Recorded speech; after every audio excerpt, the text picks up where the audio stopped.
So you want to ask me some questions about the hike I'm going on. And I guess the hike I just came back from, which was a daily hike.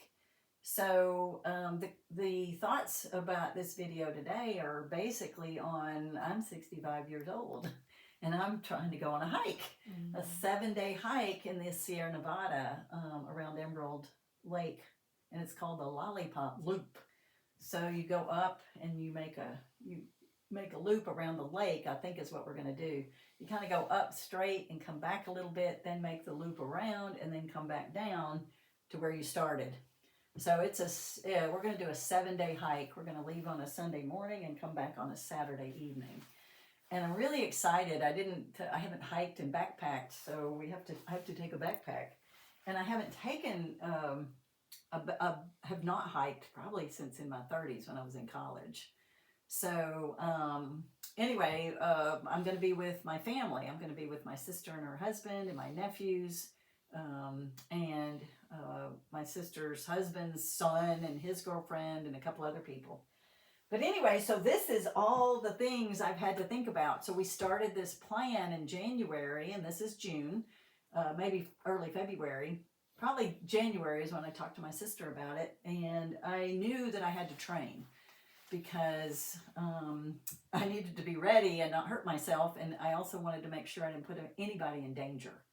And I have rheumatoid arthritis, so I have to be careful that I'm not going to flare and things like that when I'm doing this kind of hiking. So fortunately for me, I work around my farm a lot, so I'm in fairly decent shape. I'm not like super fit, but I'm definitely in decent shape for a 65-year-old. So I also have exercise equipment, and on and off I've exercised. I have a trampoline, and I bought a stepper, which is right down there under my desk, and I have a balance box and different things and a kettlebell that I've always worked on and off with my kettlebell.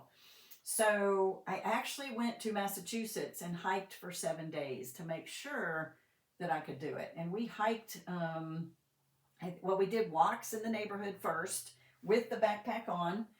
So, and then we did 2 days of walking just in the neighborhood without doing hills. And then Megan, my daughter, took me to several hiking locations that she's actually running. So she runs, and she took me to these places. And so we hiked anywhere from 3 or 4 miles. I think the longest day we did was 7.5 miles.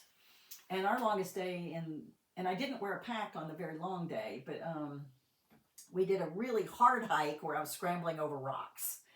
And we went 6.5 hours that day. So she said I did great, and I feel like I did. The first day or two, I definitely had pain right here in my shins. And she told me it was from not having stretchy calves and hamstrings. So got over that in a day or so and did fine after that. And so now I'm going to do these exercises where I do my feet up and down and sideways to I got to do that every day to keep that from happening when I go west. And I'm going to hike up and down my mountain here with my backpack at least, hopefully a couple times a week, to make sure I stay in shape for carrying it. So one question you asked was, how heavy is my pack? Oh my gosh, look. I don't know where he came from. He just showed up. He must have been in here somewhere. I leave my door open, so he must have come in. And I need to, it's a little grasshopper, and I need to catch him and put him out. Looks like a katydid. Oh, a katydid? Yeah. Yeah, let me throw him out. He probably just came in. Okay. So I took my backpack. It was about a couple of days it was 26 pounds, and a couple other days it was 27 pounds. I changed the food in it, added some food to it. So I still have to put some of these things in it. This is my bear canister. I just got it this week. Since I did well at Megan's, I wasn't going to make my airline reservations, and I had not bought a bear canister because they're about $100. So I got to fill it up. I got to figure out if I can get 7 days worth of food in that. And out west, or in a lot of places, you have to have a bear canister because it protects you from bears. And you literally put that bear canister at night when you're sleeping. You put it several hundred feet away from you. So anyway, and hopefully the bear doesn't take it away to where you can't find it. but yeah, they can't get in it. So it's something to protect your food, but also to protect you. So you cannot have food in your tent or anything like that. So I have these dehydrated meals that I'll have for breakfast and for, so here's some of these. I'll have these for breakfast and dinner. So you just add hot water. And so that makes it really easy. And then I have some granola, low carb granola and low carb these trail mix type that are semi low carb. I don't want them super low carb, but this has a lot of calories for me to eat before I hike every day. So those will be what I eat, and then we'll snack through the day on something called gorp.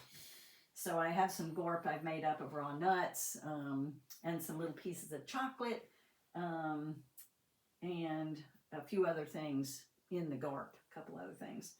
So all of that has to go in my canister. So I have a few more items to put in my pack. So I still have plenty of room, but, and that's my tent that's in that bag. And I have poles. So anyway, so we're hoping that I'm in really, really good shape. I should be. I mean, I did really well in Massachusetts. So we'll be going out west in August, and I'll be gone for a couple weeks when I do that. So there's hope if you worry about staying fit. All these things are super good for us to be out in the sun, be with people, all to help us grow old and live long and prosper.